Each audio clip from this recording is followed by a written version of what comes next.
on avait l'efficacité la plus élevée. Donc plus on avance, plus on a une efficacité plus importante parce que le corps prend le temps effectivement de produire des anticorps pour que cette réaction se fasse. Je peux pas donner aujourd'hui. Donc là, ça veut dire quoi? Que c'est pas dangereux parce qu'en fait, on avait donné une date précise pour la deuxième dose d'AstraZeneca. Aujourd'hui, on voit que c'est en rupture de stock. Donc ces personnes n'ont pas à s'inquiéter par rapport à cette deuxième dose. Moi, je m'inquiète pas. Je m'inquiète pas en tant que spécialiste. Je m'inquiète pas parce que je dis que pour AstraZeneca, les études en phase 3 qui ont été effectuées ont montré que plus on avance dans le temps pour la seconde dose, plus on a une efficacité importante. Maintenant, comme j'ai dit, il n'y a pas eu d'études spécifiques sur ça. Mais on a constaté un élément sur le passage entre 4 semaines et 12 semaines. Donc ça également, c'est un élément important. Des questions importantes ont été posées. Le fait de pouvoir de voir le problème de la médecine traditionnelle. Je pense que c'est le moment quand même d'expliquer clairement aux populations la situation en termes d'action du virus. Vous savez, on a jusqu'à présent ça fait 2 ans et un peu plus que une coalition mondiale technique où tout le monde est en train de travailler ensemble. C'est pour ça qu'il y a eu le vaccin au bout de un an et demi. Parce que c'est une coalition mondiale qui est en train de lutter contre la pathologie avec des échanges d'informations de 200 pays. Tout ce qu'il y a est échangé en termes d'informations. Jusqu'à présent, il n'y a pas de médicament qui puisse agir sur SARS-CoV. Il n'y en a pas. Quelqu'un vous dit qu'il y a un médicament qui peut agir sur SARS-CoV, il raconte sa vie.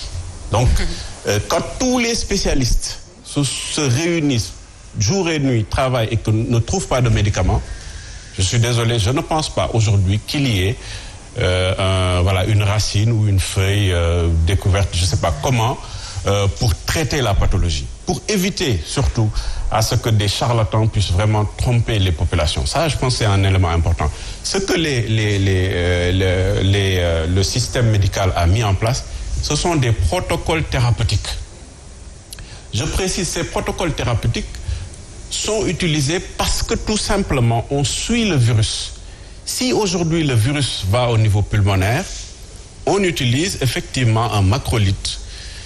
Par exemple, vous avez entendu parler d'azithromycine, je donne juste cet exemple. On utilise un macrolide qui va aller précéder le virus au niveau pulmonaire pour lutter contre cette attaque pulmonaire. Donc, aujourd'hui, quand on utilise un anti-inflammatoire stéroïdien pour lutter contre la pathologie, parce que tout simplement on pense qu'il y a tel ou tel symptôme qui risque d'arriver, ça rentre dans le protocole thérapeutique. C'est ce que aujourd'hui le corps médical est en train de faire en termes de prise en charge. Maintenant, si la saturation baisse, on utilise de l'oxygène, etc. Mais il n'y a pas un médicament miracle aujourd'hui pour lutter contre cette pathologie. Donc vraiment, pour les populations, c'est un appel. Éviter de penser, surtout ne pas penser que quelqu'un a par devers lui une racine qui va régler les problèmes. C'est vraiment pas ça n'existe pas. Ça, je peux vous dire que ça n'existe pas. Alors, certaines personnes ont peur d'aller se faire vacciner, parce que justement, on nous parle d'effets secondaires. Alors, comment être sûr que ces vaccins ne nous mettront pas en danger par rapport à ces effets secondaires? Moi, je peux donner aucune certitude qu'aujourd'hui l'eau que je vais boire tout à l'heure ne va pas me donner d'effets secondaires. C'est le corps humain qui est comme ça. Je peux boire de l'eau, avoir des effets secondaires liés à l'eau. Ça existe.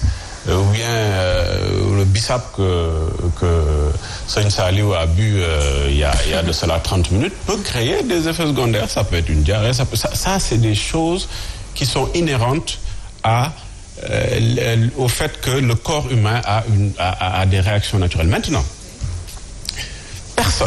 personne ne peut dire aujourd'hui que le fait qu'on puisse inoculer un médicament, parce que c'est un médicament aussi comme un autre, bien que les médicaments à but curatif ont énormément d'effets secondaires, les vaccins c'est extrêmement rare, mais personne aujourd'hui ne peut dire que je peux être vacciné sans rien avoir. Ça ça n'existe pas, ça également. Il ne faut pas penser également que la médecine, c'est une panacée où tout peut se régler ainsi. Maintenant, il faut faire une différence fondamentale